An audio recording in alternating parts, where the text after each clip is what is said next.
Historia real. La novia que no escuchó el amén. Rosa Calderón, 1870, Michoacán. Bienvenido a este espacio donde la historia guarda silencio y los registros oficiales dejan más preguntas que respuestas. Antes de comenzar, te invito a escribir en los comentarios desde qué lugar nos estás escuchando y si este relato te encuentra de día o en plena noche.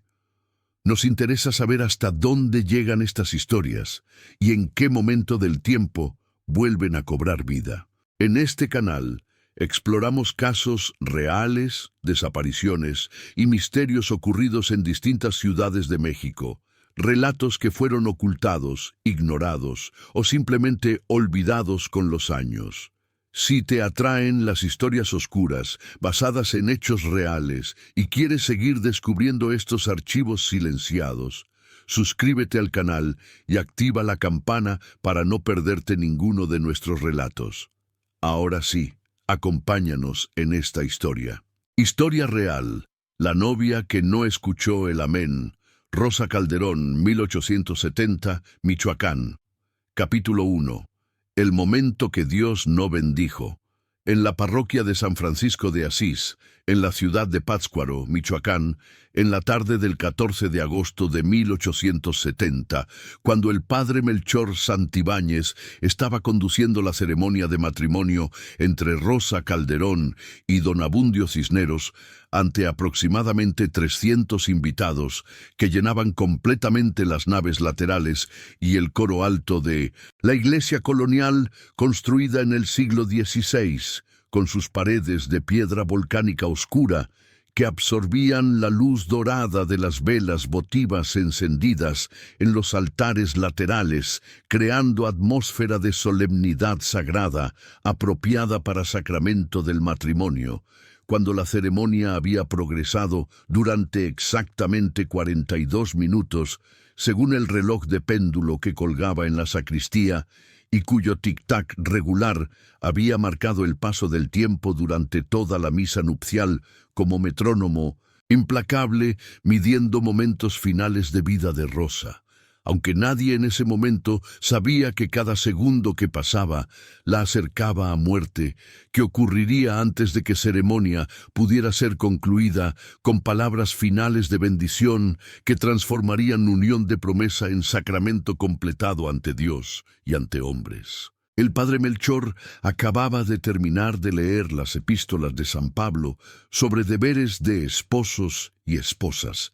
Había pronunciado exhortación pastoral sobre santidad del matrimonio como institución establecida por Dios en Jardín del Edén y santificada por Cristo en las bodas de Caná cuando transformó agua en vino, realizando su primer milagro, y estaba a punto de proceder a bendición final de anillos matrimoniales que yacían sobre un cojín de terciopelo rojo que sostenía el monaguillo Ignacio, quien tenía apenas 11 años.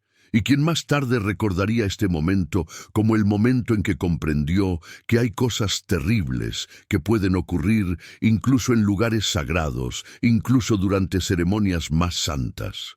Y ahora, el padre Melchor había dicho con voz que resonaba en el espacio abovedado de la iglesia, cuyas paredes de piedra amplificaban cada palabra, creando eco que hacía que su voz sonara como si viniera simultáneamente de múltiples direcciones, como voz de Dios mismo hablando desde cielos.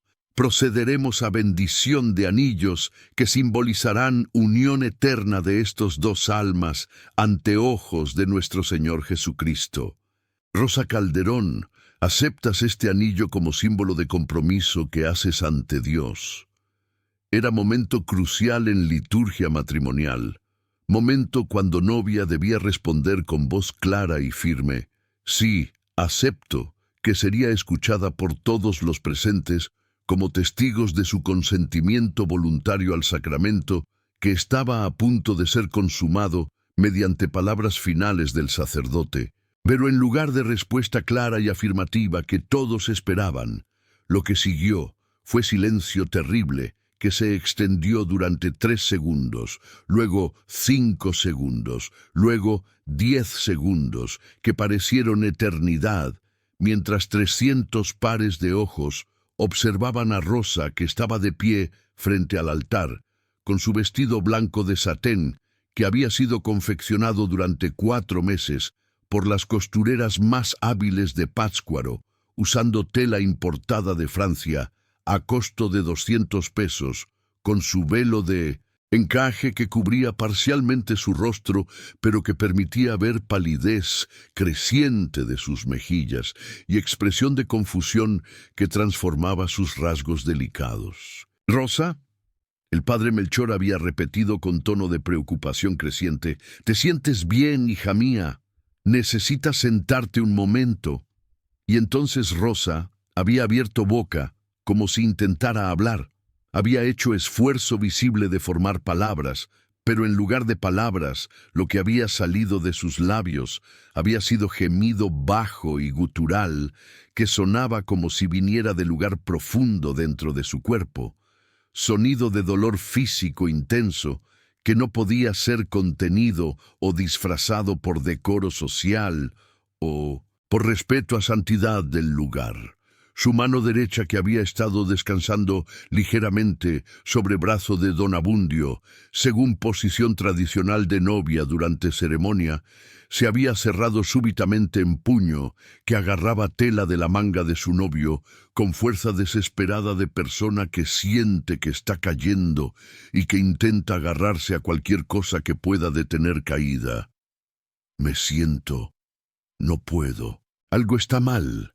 Rosa había logrado susurrar con voz apenas audible, incluso para aquellos que estaban más cerca del altar, voz que temblaba no solo con miedo, sino con dolor físico que era tan intenso que cada palabra requería esfuerzo monumental de voluntad para pronunciar. Y entonces, antes de que padre Melchor pudiera responder, antes de que don Abundio pudiera reaccionar, antes de que cualquiera de los 300 testigos pudiera comprender completamente qué estaba ocurriendo ante sus ojos, Rosa había colapsado hacia adelante con pérdida total de control muscular, que transformó su cuerpo de figura vertical y rígida, mantenida por corset y por estructura de vestido a masa, que caía como si huesos hubieran sido removidos súbitamente de su cuerpo. Don Abundio había alcanzado a agarrarla antes de que golpeara el suelo de piedra del altar. Había bajado su cuerpo con cuidado relativo mientras gritaba con voz que combinaba alarma con algo más que múltiples testigos describirían después como sonando extrañamente ensayado, como si hubiera anticipado exactamente este momento y había preparado respuesta apropiada. «Rosa, Rosa, mi amor, alguien llame al doctor, mi prometida se ha desmayado». El caos había estallado inmediatamente en la iglesia. Invitados habían comenzado a levantarse de bancos, a empujar hacia altar para ver qué estaba ocurriendo, a gritar preguntas y exclamaciones de horror. Mujeres habían comenzado a llorar. Hombres habían comenzado a dar órdenes contradictorias. Niños asustados por ruido y por pánico visible de adultos habían comenzado a gritar también. Pero el padre Melchor había mantenido compostura notable para hombre que acababa de presenciar colapso de novia durante ceremonia que estaba conduciendo. Había descendido rápidamente de altar. Había llegado al lado de Rosa, cuyo cuerpo yacía en brazos de don Abundio, y había comenzado a examinarla con conocimiento práctico de anatomía humana y de condiciones médicas que cualquier sacerdote en pueblo rural de México en 1870 necesitaba tener, porque sacerdotes frecuentemente servían como primeros respondientes médicos en emergencias cuando doctores no estaban disponibles inmediatamente. Lo que había visto lo había alarmado profundamente. Rostro de Rosa había tomado palidez cadavérica que contrastaba dramáticamente con color rosado saludable que había mostrado durante primeros 40 minutos de ceremonia. Sus labios habían comenzado a tomar tinte azulado que sugería falta de oxigenación de sangre. Su respiración era superficial y laboriosa, con cada inhalación produciendo silbido débil, y sus ojos, aunque abiertos, no enfocaban en nada, sino que miraban fijamente hacia techo de 1900. La iglesia, con expresión vacía, que sacerdote había visto demasiadas veces en rostros de moribundos. «Esta mujer está muriendo». El padre Melchor había pronunciado con voz que llevaba peso terrible de certeza, basada en experiencia de haber administrado últimos sacramentos a docenas de personas durante sus 20 años como sacerdote. «Necesitamos doctor inmediatamente, y necesito administrar extrema unción antes de que sea demasiado tarde».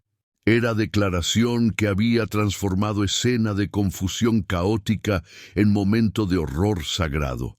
Porque extrema unción era sacramento de muerte, era ritual que sacerdote administraba solo cuando persona estaba en peligro inmediato de morir.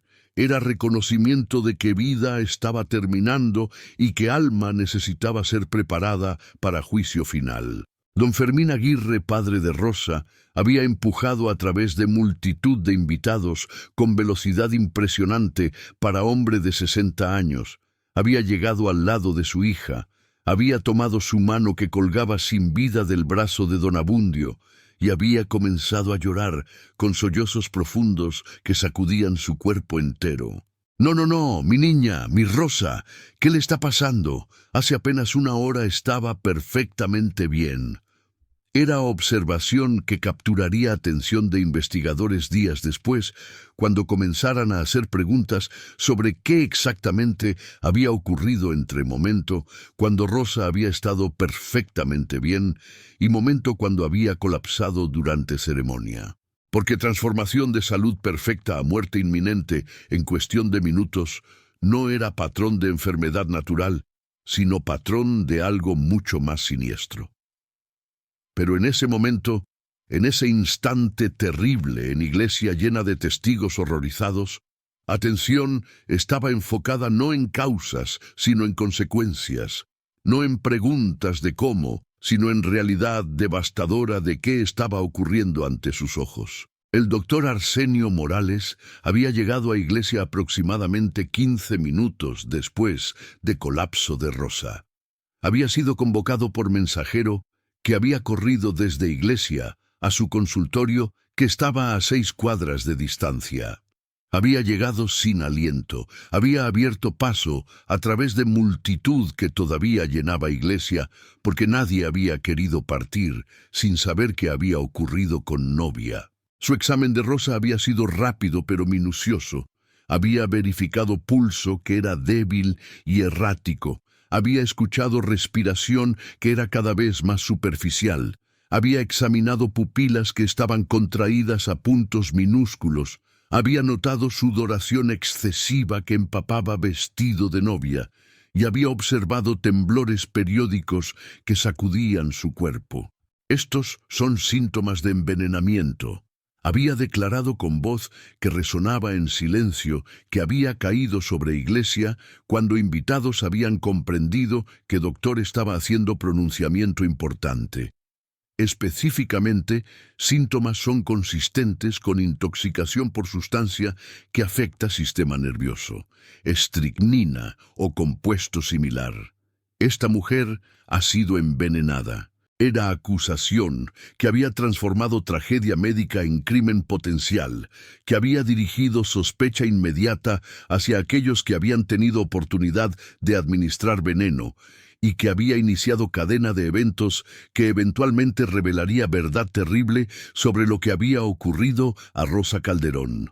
Pero revelación de doctor Morales había llegado demasiado tarde para salvar vida de Rosa. Porque aproximadamente 10 minutos después de que doctor había hecho su pronunciamiento, aproximadamente 25 minutos después de su colapso inicial, aproximadamente 1 hora y 7 minutos después de que ceremonia de matrimonio había comenzado, Rosa Calderón había muerto allí en altar de parroquia de San Francisco de Asís, con su vestido de novia todavía puesto, con su velo todavía en su cabeza, sin haber escuchado palabras finales de bendición del padre Melchor que habrían completado sacramento de matrimonio.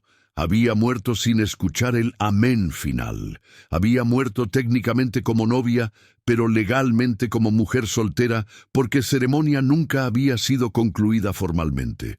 O al menos así parecía en ese momento de confusión y horror, cuando nadie estaba pensando en tecnicismos legales de validez matrimonial, sino en realidad humana, de vida joven, que había terminado en momento que debería haber sido de alegría máxima.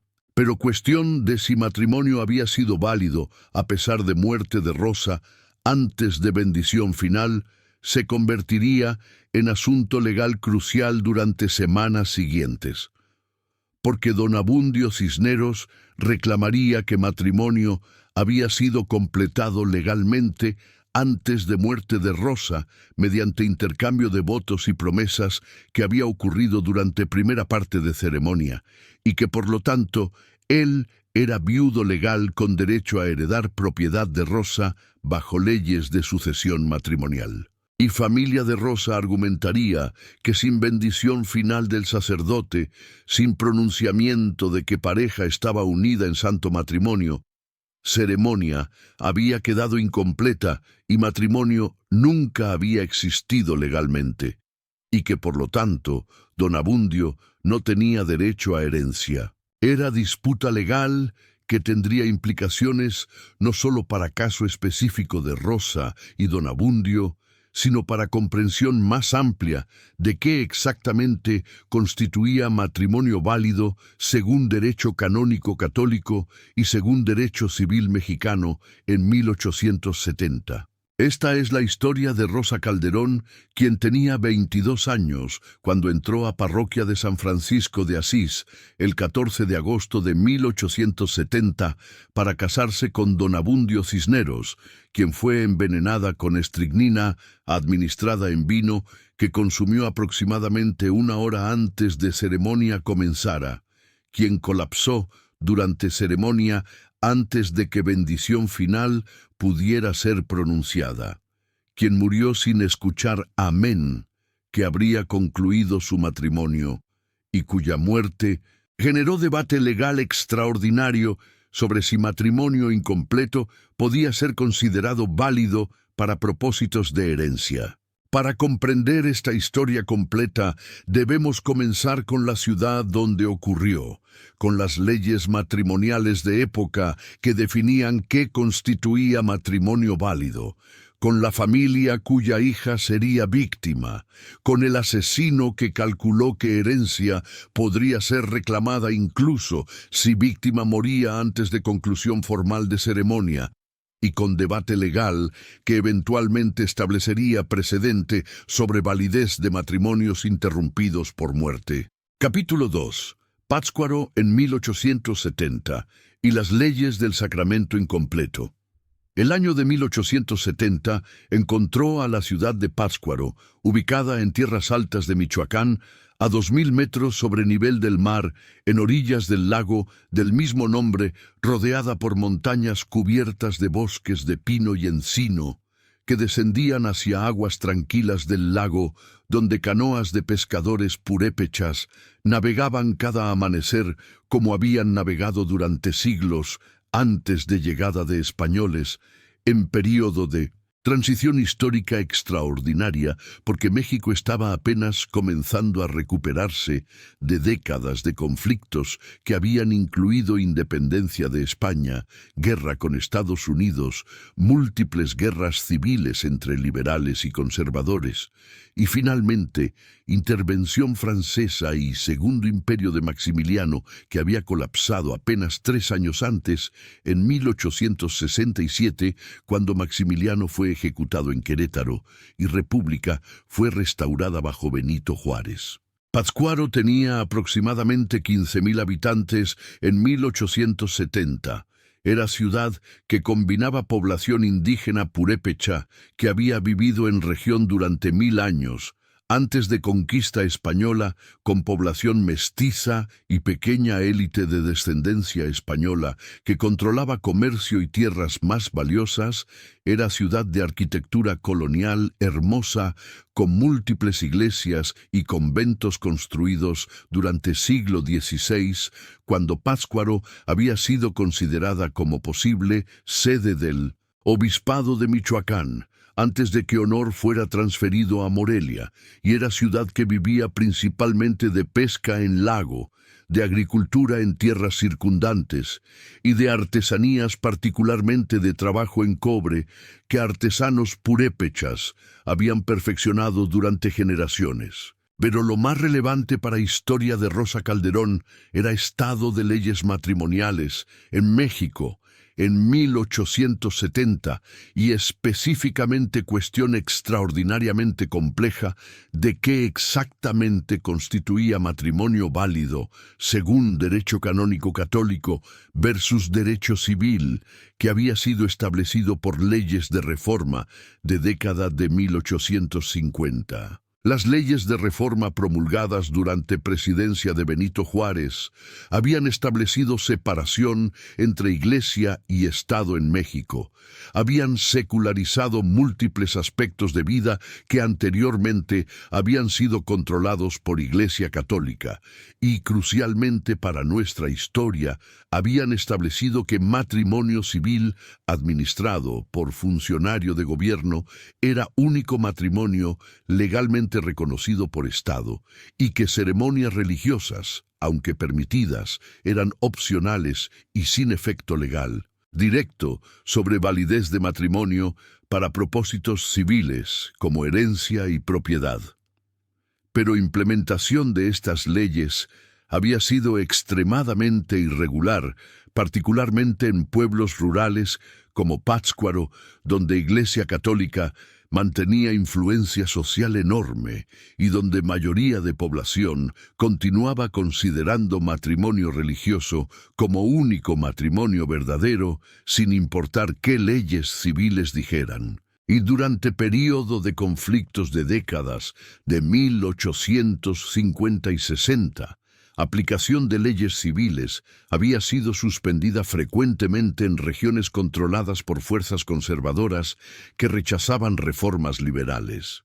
Para 1870, con República restaurada, leyes civiles estaban comenzando a ser reimplementadas. Pero había confusión considerable sobre cómo leyes civiles y religiosas interactuaban, sobre qué ocurría cuando había discrepancia entre los dos sistemas legales, y particularmente relevante para caso de Rosa, sobre qué constituía matrimonio válido cuando ceremonia religiosa había sido comenzada, pero no había sido completada. Según derecho canónico católico que había evolucionado durante siglos y que había sido codificado por Concilio de Trento en siglo XVI, matrimonio era sacramento que requería elementos específicos para ser válido: consentimiento libre de ambas partes, expresado mediante intercambio de votos ante testigos, presencia de sacerdote que actuaba como testigo oficial de Iglesia,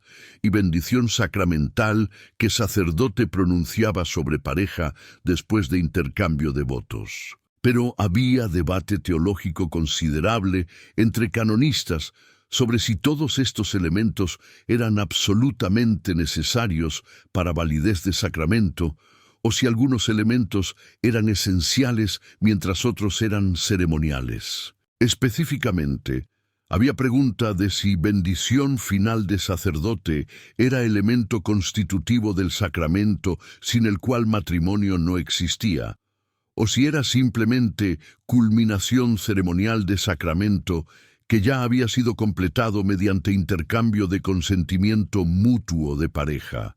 Esta distinción técnica, que parecía ser cuestión arcana de interés solo para teólogos, se convertiría en cuestión práctica crucial en caso de Rosa, porque determinaría si matrimonio había sido válido a pesar de su muerte antes de bendición final. Una escuela de pensamiento canónico argumentaba que matrimonio era creado por consentimiento mutuo de pareja y que papel de sacerdote era simplemente testificar y bendecir consentimiento que pareja ya había expresado. Según esta interpretación, una vez que Rosa y don Abundio habían intercambiado votos prometiendo tomarse como esposo y esposa, matrimonio había sido creado en ese momento, y bendición final, aunque importante, era simplemente confirmación ceremonial de sacramento que ya existía.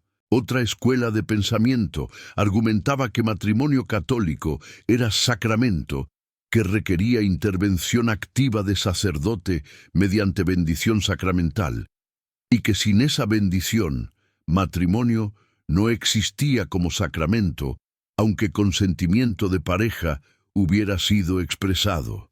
Según esta interpretación, si Rosa había muerto antes de bendición final, matrimonio nunca había sido completado, y don Abundio permanecía técnicamente como hombre soltero, sin derechos de viudo. Y había complicación adicional de cómo derecho civil mexicano interactuaba con estas cuestiones de derecho canónico. Porque aunque leyes de reforma habían establecido que solo matrimonio civil era legalmente reconocido, implementación práctica en 1870 era que mayoría de parejas se casaban en ceremonias religiosas solamente sin registrar matrimonios civilmente, y cortes generalmente reconocían estos matrimonios religiosos como válidos para propósitos de herencia y propiedad, aunque técnicamente violaban leyes civiles. Entonces, pregunta en caso de Rosa era extraordinariamente compleja. Si matrimonio religioso incompleto podía ser considerado válido para propósitos de herencia civil, cuando leyes civiles técnicamente no reconocían matrimonios religiosos en primer lugar, pero en práctica sí los reconocían.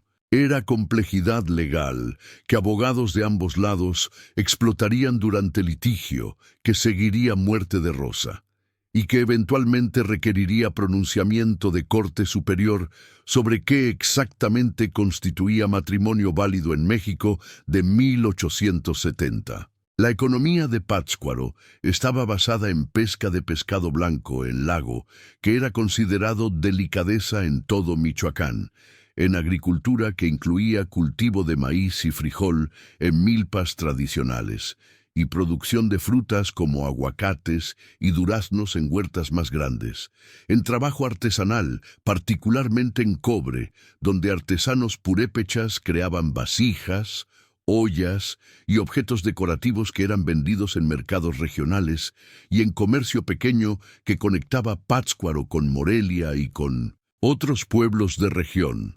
La sociedad estaba estratificada. Élite pequeña de descendencia española controlaba tierras mejores y comercio más rentable.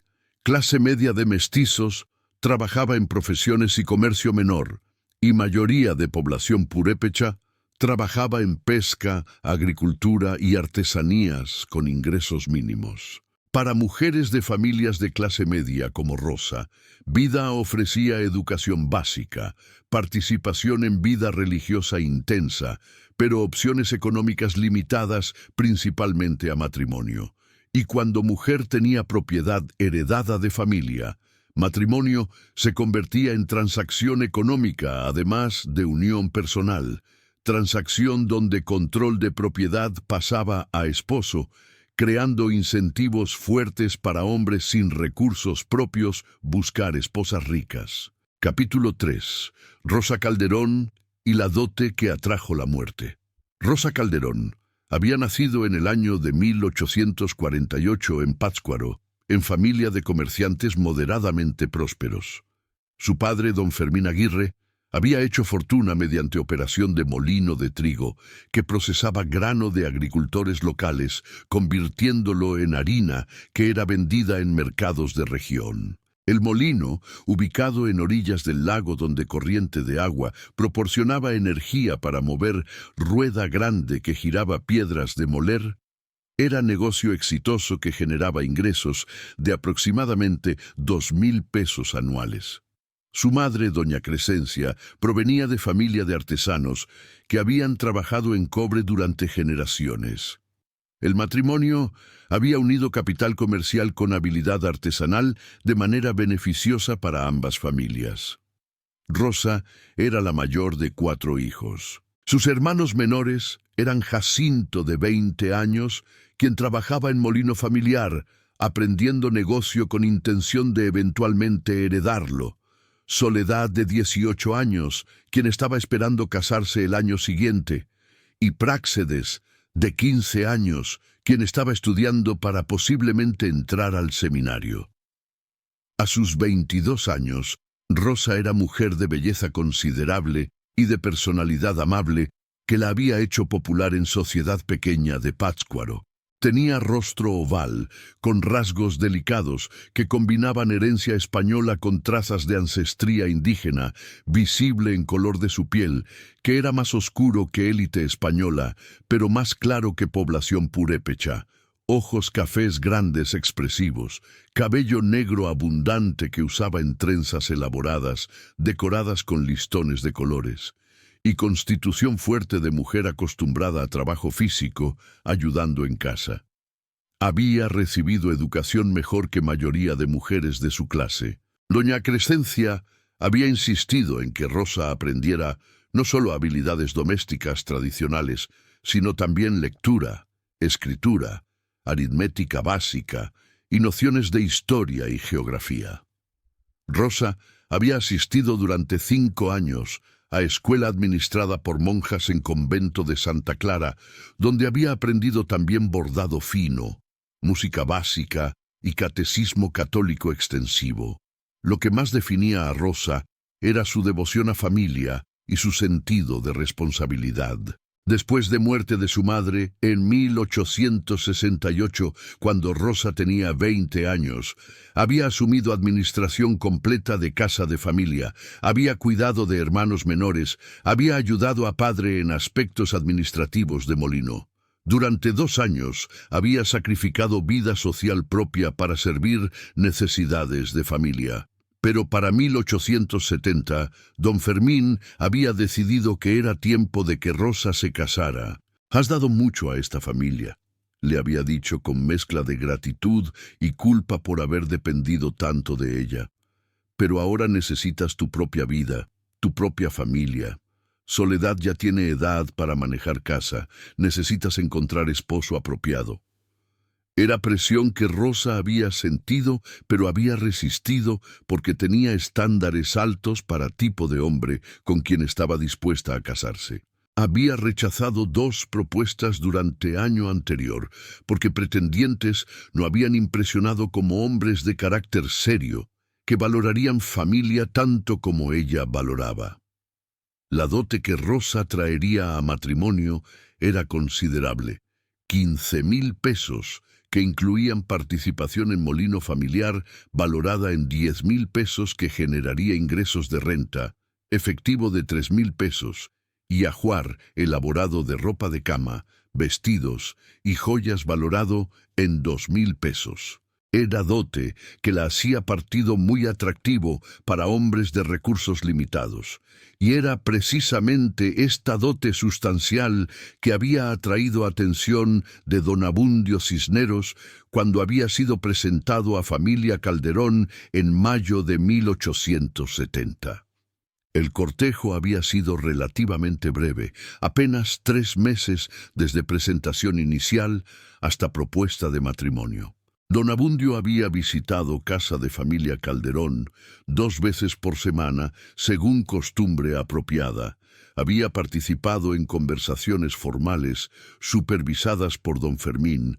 Había expresado admiración por habilidades de Rosa en administración doméstica y su devoción a familia. «Rosa», don Abundio había dicho durante una de estas visitas con voz que sonaba sincera, aunque mirada en sus ojos era fría, de manera que Rosa notó, pero descartó como simplemente reflejo de personalidad seria.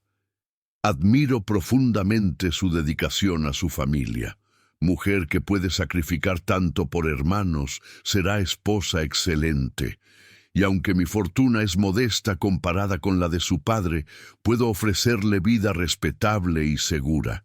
Eran palabras que habían resonado con Rosa, quien valoraba responsabilidad familiar sobre todo.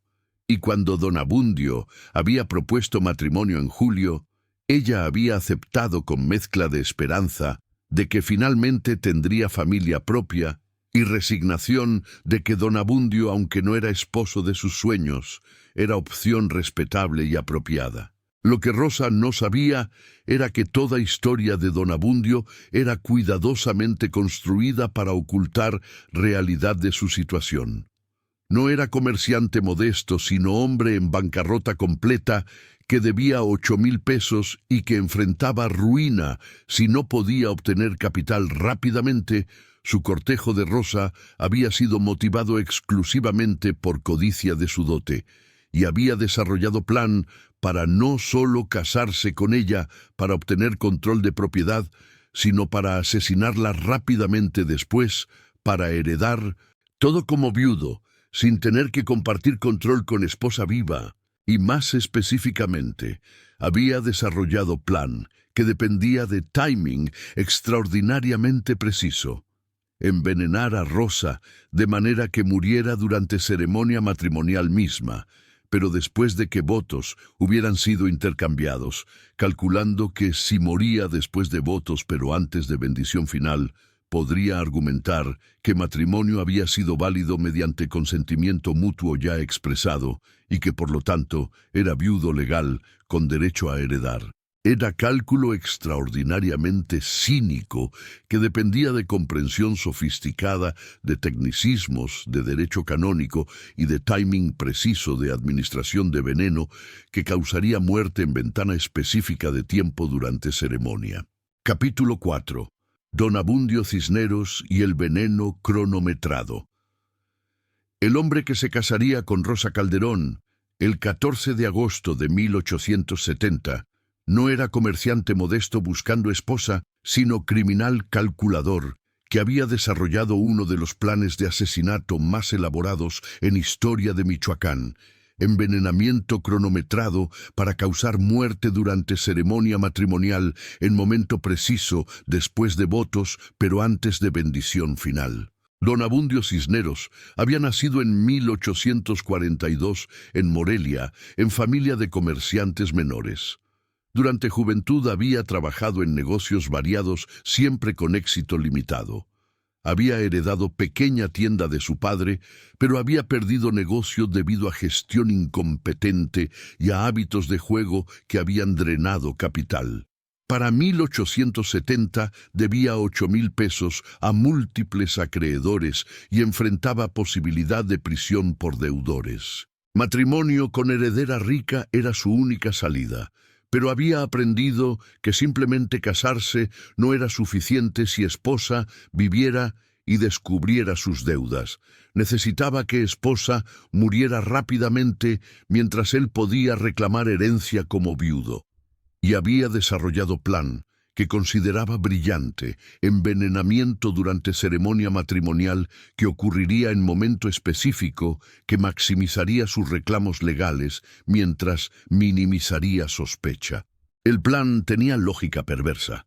Si Rosa moría antes de ceremonia, matrimonio nunca existiría y no tendría reclamo a herencia. Si moría después de ceremonia completa, sería claramente asesinato que generaría investigación. Pero si moría durante ceremonia, en momento específico después de que votos hubieran sido intercambiados, pero antes de bendición final, podría argumentar que matrimonio había sido creado mediante consentimiento mutuo y que bendición final era simplemente formalidad ceremonial, permitiéndole reclamar estatus de viudo, mientras muerte durante ceremonia parecería ser tragedia natural en lugar de crimen calculado. Para ejecutar plan necesitaba veneno que actuaría con timing preciso. Había seleccionado estricnina porque podía calcular cuánto tiempo tomaría entre administración y muerte basándose en dosis. Había estudiado efectos de estricnina mediante conversaciones discretas con boticario y mediante lectura de textos médicos que había encontrado en biblioteca del convento. Había determinado que si administraba aproximadamente 40 miligramos de estricnina a Rosa aproximadamente 1 hora antes de que ceremonia comenzara, síntomas comenzarían a aparecer aproximadamente 45 minutos después, y muerte ocurriría aproximadamente 1 hora y 15 minutos después de administración. Y había cronometrado ceremonia matrimonial cuidadosamente mediante conversaciones con Padre Melchor. Ceremonia típica duraba aproximadamente 1 hora desde entrada de novia hasta bendición final. Votos eran intercambiados aproximadamente 30 minutos después de inicio. Bendición final ocurría aproximadamente 55 minutos después de inicio. Entonces, si administraba veneno 1 hora antes de ceremonia, Rosa comenzaría a mostrar síntomas aproximadamente 15 minutos antes de bendición final y moriría aproximadamente 10 minutos después de que ceremonia debería haber sido completada. Era ventana de tiempo que calculó proporcionaría máxima ambigüedad sobre validez de matrimonio, mientras hacía que muerte pareciera ser evento médico súbito en lugar de asesinato calculado. El método de administración había sido planeado cuidadosamente. En mañana de 14 de agosto, aproximadamente a las 11, cuando ceremonia estaba programada para comenzar a mediodía, don Abundio había visitado casa de familia Calderón bajo pretexto de presentar regalos finales a novia antes de ceremonia según costumbre. Había traído botella de vino dulce español importado que presentó como brindis especial para novia antes de que vaya a iglesia. Era costumbre aceptable en época que familia brindara antes de ceremonia. Rosa, por favor, acepta esta botella de vino como símbolo de dulzura de vida matrimonial que compartiremos. Había dicho con sonrisa que Rosa recordaría después como extrañamente fría, como sonrisa de persona, actuando emoción en lugar de sintiendo. Bebe copa ahora, antes de ir a iglesia. Es tradición de mi familia. Rosa, sin razón para sospechar peligro, había aceptado copa de vino que contenía 40 miligramos de estricnina disuelta en líquido dulce que ocultaba sabor amargo del veneno. Gracias, don Abundio, había dicho con sonrisa genuina mientras levantaba copa en brindis, por nuestro futuro juntos. Y había bebido vino completamente, consumiendo veneno que la mataría en 1 hora y 1/4, mientras don Abundio observaba con satisfacción oculta bajo máscara de afecto apropiado. Era momento que marcaría inicio de cuenta regresiva hacia muerte de Rosa, cuenta regresiva que procedería con precisión mecánica de reloj mientras veneno era absorbido en su torrente sanguíneo, mientras era transportado a su sistema nervioso, mientras comenzaba a interrumpir señales eléctricas que controlaban sus músculos y órganos vitales. Durante siguiente hora, mientras Rosa se preparaba para ceremonia, mientras vestido de novia era ajustado por última vez, mientras velo era colocado sobre su cabeza, mientras familia se reunía para caminar juntos a iglesia que estaba a apenas 2 cuadras de casa de familia Calderón, veneno estaba trabajando silenciosamente dentro de su cuerpo sin síntomas externos, porque estricnina típicamente no produce efectos visibles hasta que concentración en sangre alcanza nivel crítico. Y don Abundio había acompañado procesión a iglesia con expresión de novio apropiadamente nervioso. Había tomado su posición en altar junto a Rosa. Había intercambiado votos con voz firme, prometiendo amarla y respetarla, hasta que muerte los separara con ironía terrible de promesa que sabía sería cumplida en cuestión de minutos, y había esperado pacientemente mientras Padre Melchor conducía ceremonia, sabiendo que en cualquier momento Rosa comenzaría a mostrar síntomas que indicarían qué plan estaba, procediendo según cronograma calculado. Y cuando Rosa había colapsado exactamente en momento que había anticipado, don Abundio había actuado shock y horror con habilidad de actor consumado. Había sostenido su cuerpo agonizante con expresiones de preocupación que ocultaban satisfacción de ver plan ejecutándose perfectamente. Lo que no había anticipado era que doctor Morales reconocería envenenamiento inmediatamente, que familia de Rosa demandaría investigación completa, y que debate legal sobre validez de matrimonio se convertiría en obstáculo a su acceso a herencia que había codiciado. Capítulo 5. La investigación y el descubrimiento del veneno calculado. La investigación de muerte de Rosa había comenzado inmediatamente después de pronunciamiento de doctor Morales de que había sido envenenada. Alguacil don Joaquín Márquez había llegado a iglesia dentro de 30 minutos de muerte.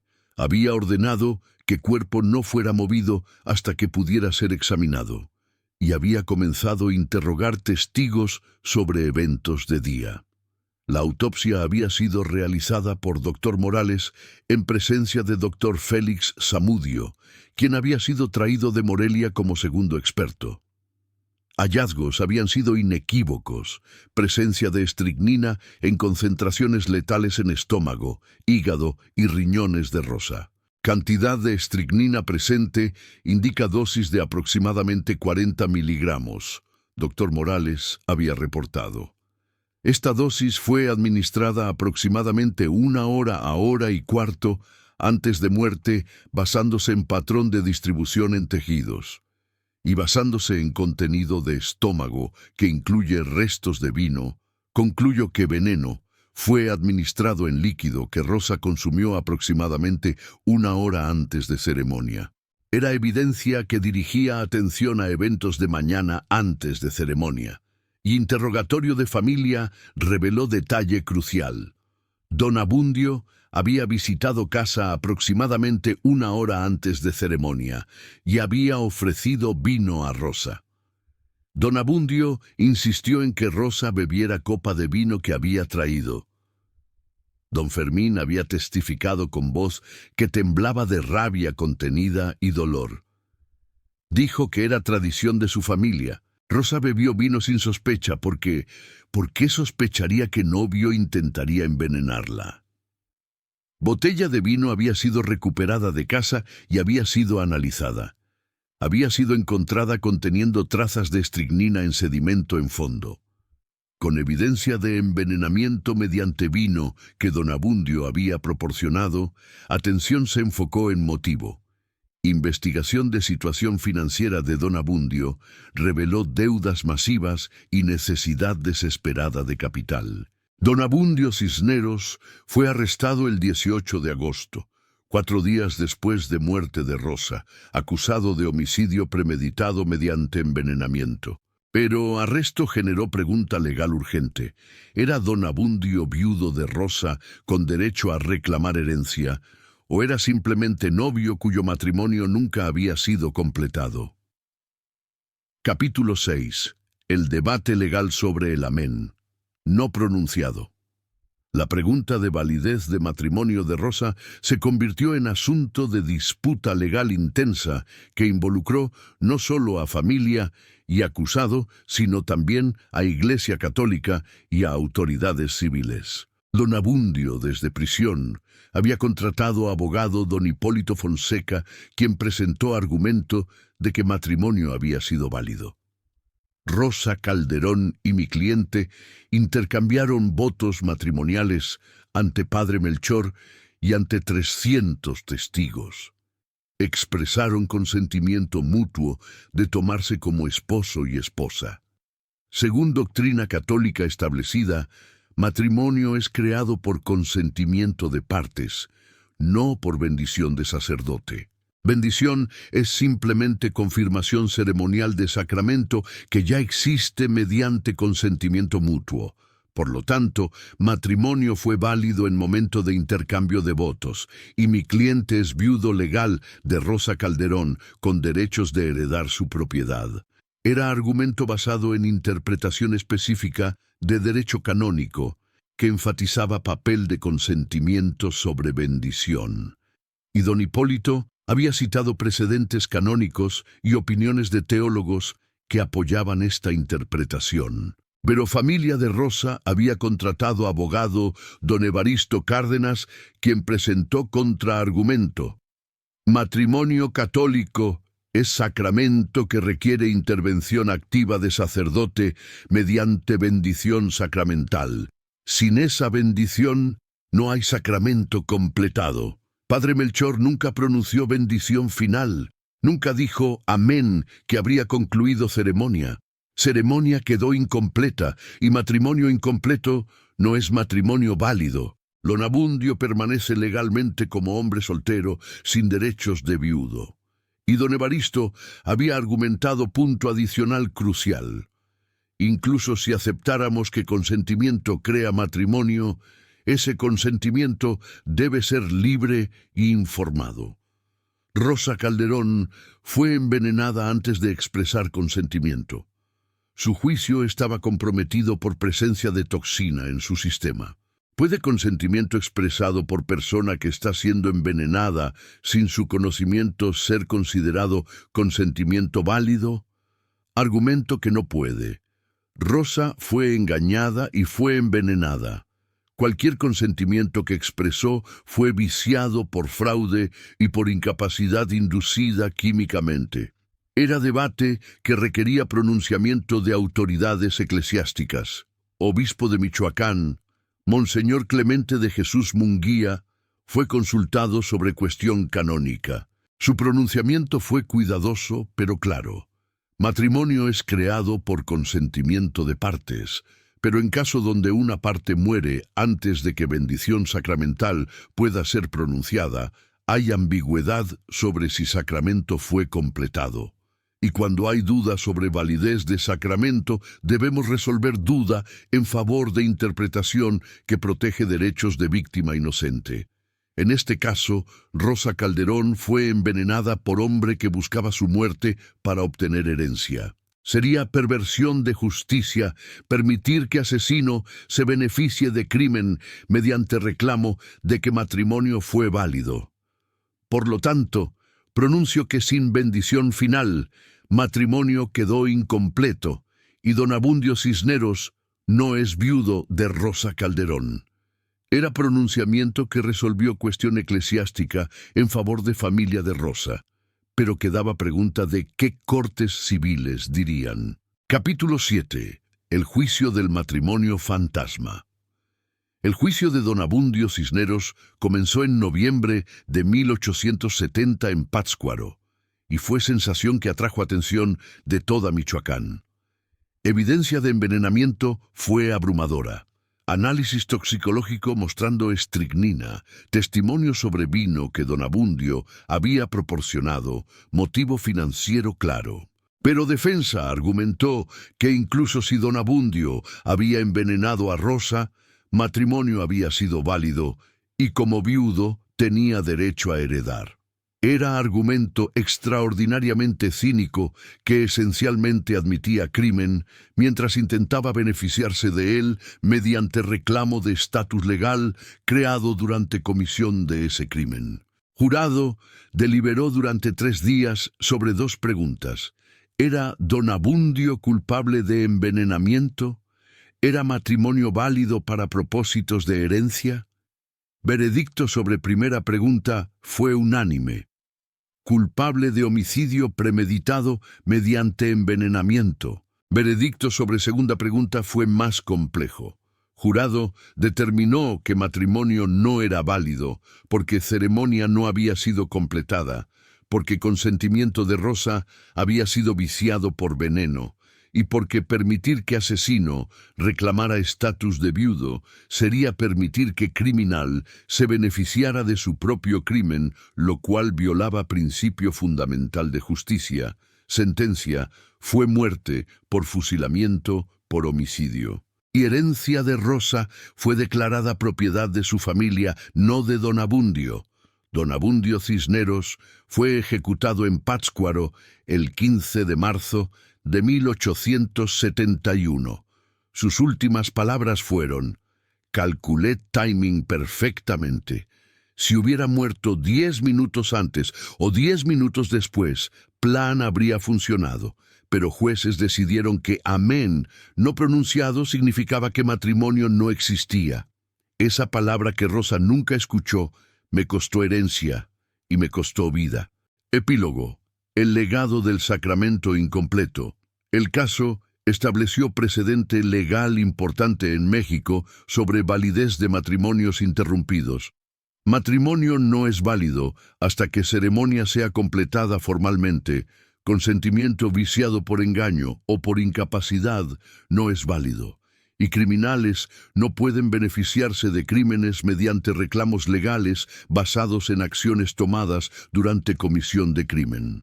Iglesia Católica incorporó caso en enseñanza de derecho canónico como ejemplo de importancia de completar sacramentos apropiadamente.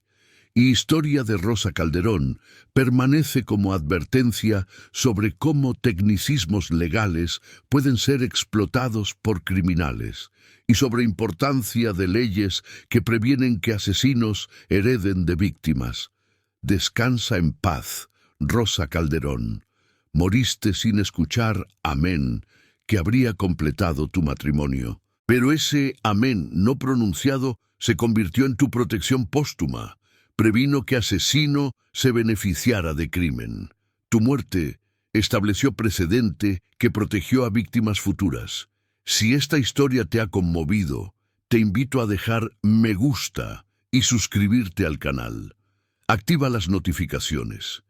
¿Qué nos dice este caso sobre importancia de completar ceremonias apropiadamente? ¿Cómo podemos asegurar que criminales no exploten tecnicismos legales? Comparte tus pensamientos. Gracias por escuchar Historia de novia que no escuchó amén, de mujer envenenada durante ceremonia matrimonial, cuya muerte antes de bendición final previno que asesino reclamara herencia. Que Memoria de Rosa nos enseñe que justicia requiere no solo leyes, sino interpretación que protege víctimas. Hasta próximo caso.